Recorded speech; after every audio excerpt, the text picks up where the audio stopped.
Hello दोस्तों, स्वागत है आप सभी का। मेरा नाम है रुपेंद्र सिंह और जैसा कि आपको पता है कि हम ज्योग्राफी पढ़ रहे हैं और ज्योग्राफी में हमने पिछले वीडियो में भूकंप के बारे में जाना था और आज हम फिर से उपस्थित हैं उसके आगे पढ़ने के लिए। तो हम जो चैप्टर पढ़ रहे थे पृथ्वी की आंतरिक संरचना, इंटीरियर ऑफ द अर्थ, उसी चैप्टर के अंतर्गत आज हम जानने वाले हैं ज्वालामुखी के बारे में। वैसे ये वीडियो थोड़ा छोटा होने वाला है लेकिन बहुत ही ज़्यादा इम्पोर्टेंट होने वाला है। तो दोस्तों, आज हम इसको पूरे ज्वालामुखी को, मैंने कहा था कि बहुत बड़ा टॉपिक है, तो इसको हम पहले थोड़ा सा आज करेंगे और अगले वीडियो में इस वाले ज्वालामुखी वाले टॉपिक को ख़त्म कर देंगे और फिर हम नया अध्याय शुरू करेंगे उसके बाद में। तो दोस्तों, शुरू करते हैं ज्वालामुखी वाले चैप्टर को। तो इसमें हम जो इस चैप्टर को शुरू कर रहे हैं, तो इस वाले चैप्टर में हम चार टॉपिक पढ़ने वाले हैं। तो हम इसमें चार टॉपिक पढ़ने वाले हैं। सबसे पहले हम इसके इंट्रोडक्शन के बारे में जानेंगे और जो कुछ भी मैं कहता जाऊंगा वो आपके सामने यदि यहाँ या फिर पूरी स्क्रीन पर आ जाएगा। तो दोस्तों, सबसे पहले हम इसके इंट्रोडक्शन के बारे में जानेंगे, इसके सामान्य परिचय के बारे में जानेंगे और फिर उसके बाद में हमें जो ज्वालामुखी के जो प्रकार होते हैं, जो ज्वालामुखी कितने प्रकार से, उनके किस आधार पर विभाजित किया जाता है, कितने प्रकार में विभाजित किया जाता है, उसके बारे में जानेंगे। फिर उसके बाद में हम जो प्रमुख स्थलाकृतियाँ हैं, जो प्रमुख ट्रोपोग्राफी है, उनके बारे में जानेंगे। फिर उनके बारे में जानने के बाद में हम जानेंगे ज्वालामुखी का जो वितरण है उसके बारे में जानेंगे। तो फिर उसके बाद में ये चार टॉपिक हम इसके बाद में इसी वाले टॉपिक में पढ़ने वाले हैं। सबसे पहले इसके परिचय के बारे में, फिर इसके प्रकार, फिर जो प्रमुख स्थलाकृतियाँ हैं वो, और फिर उसके बाद में हम जो पढ़ने वाले हैं वो है ज्वालामुखी का वितरण। तो जो कुछ हम पढ़ने वाले हैं इस वाले चैप्टर में वो आपके सामने हैं। और चलो अब मैं इस वाले चैप्टर को आपसे इंट्रोड्यूस करवा देता हूँ, आपसे इस वाले चैप्टर की परिचय करा देता हूँ, आपकी जान पहचान करवा देता हूँ। तो सबसे पहले तो जो हम चैप्टर पढ़ रहे हैं ज्वालामुखी, तो ज्वालामुखी हम पढ़ रहे हैं, तो आपके मन में पहला सवाल होगा कि ज्वालामुखी होता क्या है। तो ज्वालामुखी, वैसे तो नॉर्मली तो आप थोड़ा बहुत जानते होंगे ज्वालामुखी के बारे में, लेकिन अगर इसकी थोड़ी डेफिनेशन वाली भाषा में बोलें तो जो ज्वालामुखी जो होता है वो होता है जो पृथ्वी की जो सतह पर जो कोई दरार या फिर कोई छिद्र होता है, दरार या फिर कोई छेद होता है, जिसके माध्यम से जो पृथ्वी का जो अंदर में आंतरिक भाग में उपस्थित गैस, लावा इत्यादि जो बाहर निकलते हैं उस वाले दरार या छेद के माध्यम से, तो उसे ज्वालामुखी कहते हैं, उसे वोल्केनो कहते हैं। यानी कि क्या है कि जो कोई पृथ्वी की सतह पर कोई दरार छिद्र हो और उसमें से पृथ्वी की आंतरिक सतह में से कोई गैस, लावा इत्यादि बाहर निकले, तो उसे ही ज्वालामुखी कहते हैं, उसे ही वोल्केनो कहते हैं। और इसकी डेफिनेशन की बात करें तो इसकी डेफिनेशन हो जाएगी, पृथ्वी की सतह पर उपस्थित ऐसी दरार जो उस छिद्र जिसके माध्यम से पृथ्वी के आंतरिक भाग में स्थित गैस, लावा, राख, जलवाष्प व अन्य पदार्थों का निर्गमन होता है, ज्वालामुखी कहलाती है। आंतरिक भाग का अर्थ यानी कि दुर्बलता मंडल से है, और हम पढ़ चुके हैं कि जो दुर्बलता मंडल क्या होता है। और ये जो दुर्बलता मंडल है, ये जो दुर्बलता जो मंडल है, वहां से ही ये लावा उत्पन्न होता है, वहां से ये लावा निकलता है। तो अब हम इतना जान चुके हैं और अब हम जान लेते हैं जो ज्वालामुखीयता है उसके बारे में। तो जो ज्वालामुखीयता है उसके बारे में, ज्वालामुखीयता यानी कि होता है ज्वालामुखी और उससे संबंधित जो जितनी प्रक्रिया हैं, जो घटनाएं हैं, उनका जो अध्ययन करते हैं, तो इसे ज्वालामुखीयता कहते हैं। तो जो ज्वालामुखी से जो संबंधित जो घटनाएं हैं या फिर ज्वालामुखी है, इसकी जो प्रक्रिया है, इसे ज्वालामुखीयता कहते हैं, इसे वोल्केनिज्म कहते हैं। क्या है कि जो ज्वालामुखी और ज्वालामुखी से संबंधित प्रक्रियाएं हैं, इन्हें ज्वालामुखीयता कहते हैं। तो ज्वालामुखी क्लियर हो गया, उसके बाद में ज्वालामुखीयता क्लियर हो गया। और इन्हें प्रकृति का सुरक्षा वाल्व भी कहते हैं, सेफ्टी वाल्व ऑफ नेचर। जो प्रकृति है उसका, नेचर है उसका, इसे सुरक्षा वाल्व भी कहते हैं, क्योंकि ये नेचर के संतुलन को बनाए रखती है। इन्हीं की वजह से जो मानव जो पृथ्वी का जो संतुलन बिगाड़ देता है, उनकी वजह से ठीक हो जाता है, संतुलित हो जाता है। तो इसे पृथ्वी का सुरक्षा वाल्व भी कहते हैं। तो अब जान लेते हैं जो जो ये ज्वालामुखी होता है उसमें आखिरकार होता क्या है। सबसे पहले तो हम परतें जान चुके हैं पृथ्वी की, और अगर आपने वो वीडियोस नहीं देखे हैं परतों वाले तो आप उस वाले वीडियो को जरूर देखिए, क्योंकि वो बहुत ही इंपॉर्टेंट है। जब वो परतें हमने पढ़ी थी तो वो हर चैप्टर में काम में आ रहे हैं। उसके बाद में जो कुछ भी हमने पढ़ा है हर चैप्टर में, हर वीडियो में काम में आ रहे हैं। तो जो ज्वालामुखी होता है उसके अंदर जो मेंटल होती है, जो मेंटल के हमने 3 भाग पढ़े थे, वो जो ऊपर वाला जो भाग होता है, जो मेंटल का जो ऊपर वाला भाग होता है, वहां पर उपस्थित होता है मैग्मा। जो मैग्मा उपस्थित होता है, जो पृथ्वी की जो मैग्मा जो ऊपर वाली जो मेंटल होती है उसमें जो तरल चट्टानी पदार्थ होता है, एक तरल चट्टानी पदार्थ होता है जिसे ही मैग्मा कहते हैं। तो जो तरल चट्टानी पदार्थ होता है अपर मोस्ट मेंटल में उसे ही मैग्मा कहते हैं। और जब यही मैग्मा जब धरती जो धरातल है, सरफेस है हमारी, तो सरफेस पर ऊपर आ जाता है, बोतल पर आ जाता है जब यही मैग्मा, तो इसी मैग्मा को लावा कह देते हैं। तो लावा और मैग्मा अलग अलग नहीं है। मैग्मा पृथ्वी के अंदर होता है, और जब ये मैग्मा ही सतह पर आ जाता है तो इसे ही लावा कह देते हैं। तो ये आपके सामने अब लिखा हुआ भी आ गया होगा। और अब हम जान लेते हैं जो इसमें जो निकलता क्या क्या है इसके बारे में। आप पहले इसको देख लीजिए कि आपके सामने ये आ चुका है जो कुछ भी अभी तक हमने पढ़ा है वो। और अब हम जान लेते हैं कि जो इससे निकलता क्या क्या है, इससे क्या क्या निकलता है। तो जो इससे जो निकलता है वो है, इससे जो निर्गमन होने वाले जो पदार्थ हैं उनमें है जलवाष्प। जी हाँ दोस्तों, अगर कोई पूछे कि ज्वालामुखी में सबसे ज्यादा क्या निकलता है, तो सबसे ज्यादा जलवाष्प निकलती है, जो 60 से 90%, 60 to 90% निकलती है जलवाष्प। इसके अंदर 60 to 90%, इसके 60 से 90% जलवाष्प निकलती है। और कुछ गैसें भी निकलती है, और वो गैसें हैं नाइट्रोजन और सल्फर जैसी गैसें इसमें से बाहर निकलती है।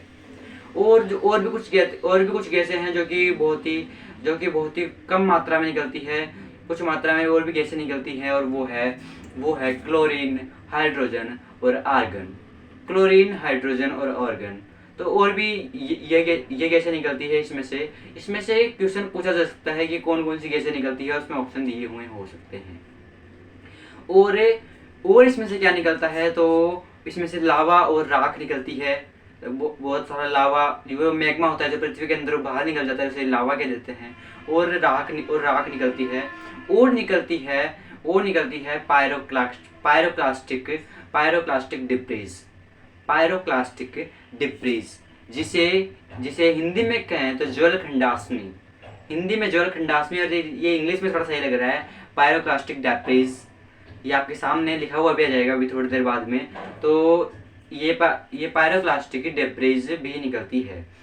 तो जो ज्वालामुखी के उद्गार के जब ज्वालामुखी का जो उद्गार होता है, किसके फलस्वरूप लावा और जो धरातलीय चट्टानों के जो टुकड़े निकलते हैं, जब ज्वालामुखी जो उद्गार होता है तो उसमें से जो लावा और जो धरातलीय जो टुकड़े होते हैं धरातलीय चट्टानों के जो टुकड़े होते हैं वो निकलते हैं, उसे ही जलखंडाग्नि कहते हैं, उसे ही पायरोक्लास्टिक डेब्रिस कहते हैं। तो दोस्तों अब ये भी आपके सामने लिखा हुआ भी है, एक साइड तो आपके सामने लिखा हुआ है और एक साइड आपके सामने चित्र भी बना हुआ है इसका। तो एक साइड तो लिखा हुआ है और एक साइड इसका चित्र बना हुआ है, आप देख सकते हो इसको। अब हम आगे बढ़ते हैं और आगे हम जानने वाले हैं जो ये ज्वालामुखी के जो प्रकार होते हैं उनके बारे में। ठीक है दोस्तों, अब हम ज्वालामुखी के प्रकारों के बारे में जानने वाले हैं।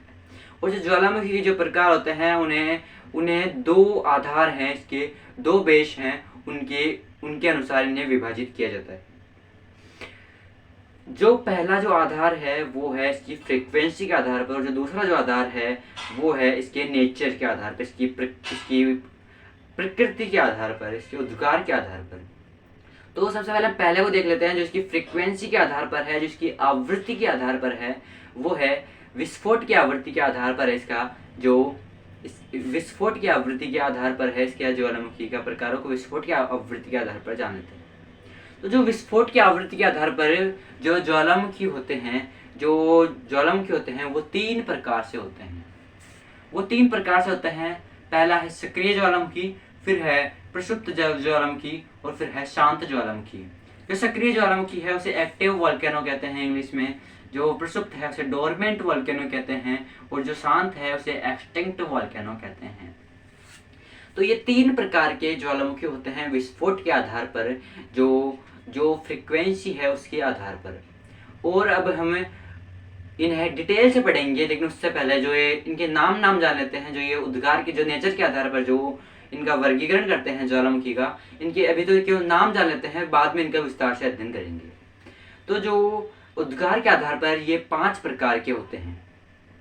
जी हाँ दोस्तों, उद्गार के आधार पर जो ये 5 प्रकार के होते हैं based on nature of eruption. तो ये 5 प्रकार के होते हैं और जो पहला है वो है शिल्ड ज्वालामुखी। जी हाँ दोस्तों, पहला है शिल्ड ज्वालामुखी और फिर जो दूसरा है वो है मिश्रित ज्वालामुखी।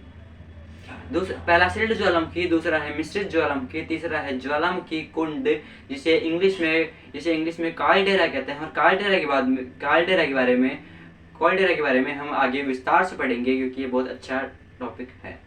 फिर हम बेसाल्ट प्रवाह क्षेत्र, चौथा इसका जो टाइप है वो है बेसाल्ट प्रवाह क्षेत्र, फ्लड बेसाल्ट प्रोविनेंस, और फिर है मध्य महासागरीय कटक ज्वालामुखी।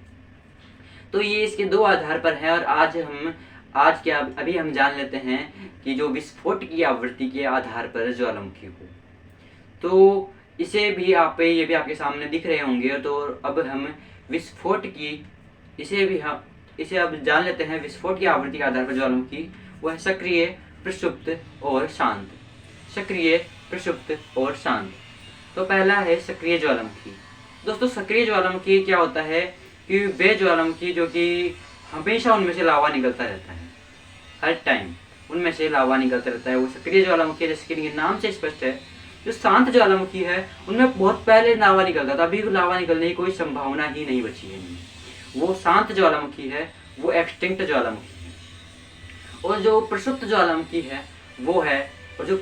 ज्वालामुखी है वो डोरमेंट ज्वालामुखी है, जो उनका कोई भरोसा नहीं है कि कभी भी इनमें से ज्वाला निकल सकता है, कभी भी इनमें से लावा निकल सकता है,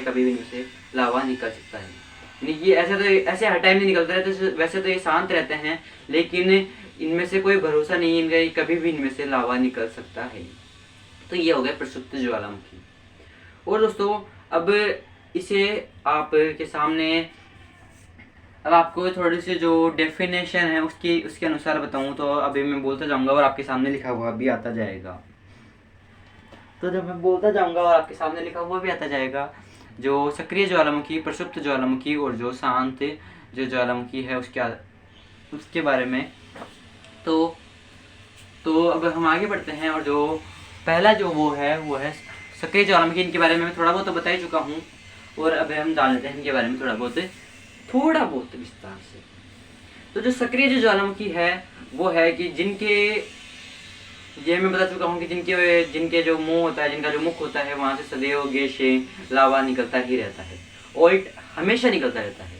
और इसके एग्जाम्पल की बात करें, इसके उदाहरण की बात करें, तो इसके उदाहरण है स्ट्रोम्बेली, जो कि लिपारी द्वीप इटली भूमध्य सागर का प्रकाश स्तंभ वहां पर है ये। और जो दूसरा है वो है शांत ज्वालामुखी, वो है शांत ज्वालामुखी, इनके एक्सटिंक्ट वोल्केनो। और जो शांत ज्वालामुखी है वो है कि इनके जो ये बहुत ही यानी कि ये एक बार है ना, ये इनमें से जो लावा निकल जाता है, बहुत पहले निकल चुका था, है ना। तो उसके बाद में इनके निकलने की कोई संभावना ही नहीं है। एक बार निकल गया लावा, उसके बाद में कोई निकलने की कोई संभावना ही नहीं है। तो ये शांत है, बिल्कुल काम है, बिल्कुल शांत है।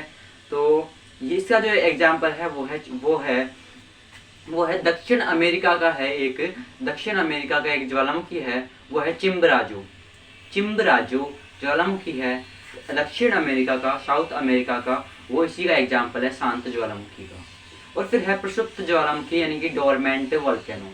और जो डोरमेंट वोल्केनो है वो जैसे कि मैंने बताया कि काफ़ी समय से इनमें कोई लावा नहीं निकला है, बहुत समय से ये ऐसे ही पड़े हैं शांत ज्वालामुखी की तरह, लेकिन इनमें ऐसा नहीं कहा सकता ये शांत ज्वालामुखी है। इनके पास रहना खतरनाक हो सकता है, अरे कभी भी इनमें से लावा निकल सकता है, कभी भी। और इसका जो एग्जाम्पल है वो है नारकोंडम ज्वालामुखी, जो कि भारत का ही है। तो दोस्तों भारत का ज्वालामुखी है नारकोंडम ज्वालामुखी, जो कि डोरमेंट वोल्केनो है, जो प्रसुप्त ज्वालामुखी है, उसी का ही एग्जाम्पल है जो नारकोंडम ज्वालामुखी है वो। और दोस्तों ये तीनों की तीनों हम पढ़ चुके हैं, और अब आपको बता देता हूँ कि इनमें से क्या लगता है आपको कि इनमें सबसे ज्यादा खतरनाक कौन सा होगा। आप बताइए कि इनमें से सबसे ज्यादा खतरनाक कौन सा वाला ज्वालामुखी हो सकता है। दोस्तों इनमें से जो सबसे खतरनाक ज्वालामुखी है वो सक्रिय ज्वालामुखी नहीं है। जी हाँ दोस्तों, जो सबसे खतरनाक ज्वालामुखी है वो है प्रसुप्त ज्वालामुखी। अब प्रसुप्त ज्वालामुखी कैसे? तो जो सक्रिय जो ज्वालामुखी होता है, जो एक्टिव वोल्केनो होता है, उसके बारे में तो पता होता है कि ये हमेशा इसमें से लावा निकल रहा है, इसलिए इसके आसपास में कोई रहता ही नहीं है, इसके आसपास में लोग नहीं रहते हैं। और जो शांत ज्वालामुखी है वो पहले बताइए कि शांत है, तो इसके पास में लोग रहते हैं, तो कोई खतरा नहीं है। लेकिन जो प्रसुप्त ज्वालामुखी है, जिसमें बहुत काफी समय से कोई भी विस्फोट, कोई भी लावा कोई मैग्मा नहीं निकला है, कोई गैस नहीं निकली है, और उसके पास में लोग भी निवास करते हैं, तो ये सब और इसमें से जब अचानक ही लावा निकल जाएगा तो ये उनके जीवन के लिए खतरनाक साबित हो सकता है। इसीलिए जो प्रसुप्त ज्वालामुखी है वो सबसे खतरनाक ज्वालामुखी है। इन सब में सबसे खतरनाक ज्वालामुखी जो प्रसुप्त ज्वालामुखी है वो है। तो मैं आशा करता हूं कि आपको ये प्रसुप्त ज्वालामुखी, सक्रिय ज्वालामुखी और शांत ज्वालामुखी समझ में आया होगा। और जो इसके जो अन्य जो आधार है, जिसके आधार पर इसका वर्गीकरण किया जाता है, वो उद्गार के आधार पर, यानी कि इसके उद्गार के आधार पर किया जाता है, इसके नेचर के आधार पर, इसके नेचर ऑफ इरेप्शन के आधार पर इसका वर्गीकरण किया जाता है। अब हम उसे पढ़ने वाले हैं। क्योंकि मैंने कहा था कि आज का ये वीडियो छोटा होने वाला है, इसीलिए इस वाले वीडियो को हम यहीं पर समाप्त करते हैं। और अगले वीडियो में हम जानेंगे जो प्रमुख स्थलाकृतियों को तो जाने, उसके बाद में प्रमुख स्थलाकृतियों जानेंगे, लेकिन उससे पहले प्रमुख स्थलाकृतियों को जानने से पहले जो ये दूसरा बड़ा आधार रह गया है इसका, जो कि नेचर ऑफ इरप्शन, उद्गार के आधार पर इसका ज्वालामुखी का वर्गीकरण जानेंगे। तो दोस्तों कैसा लगा आपको ये वीडियो अच्छा लगा हो तो वीडियो को लाइक कीजिए, चैनल को सब्सक्राइब कीजिए, और दोस्तों इस वाले वीडियो को ज़्यादा से ज़्यादा शेयर कीजिए, क्योंकि शेयर वही करता है जो केयर करता है। तो दोस्तों आप इस वाले वीडियो को ज़्यादा से ज़्यादा शेयर कीजिए, और दोस्तों अगर आपको ये वीडियो अच्छा लगा हो तो आप वीडियो पर कमेंट जरूर कीजिए। तब तक के लिए धन्यवाद।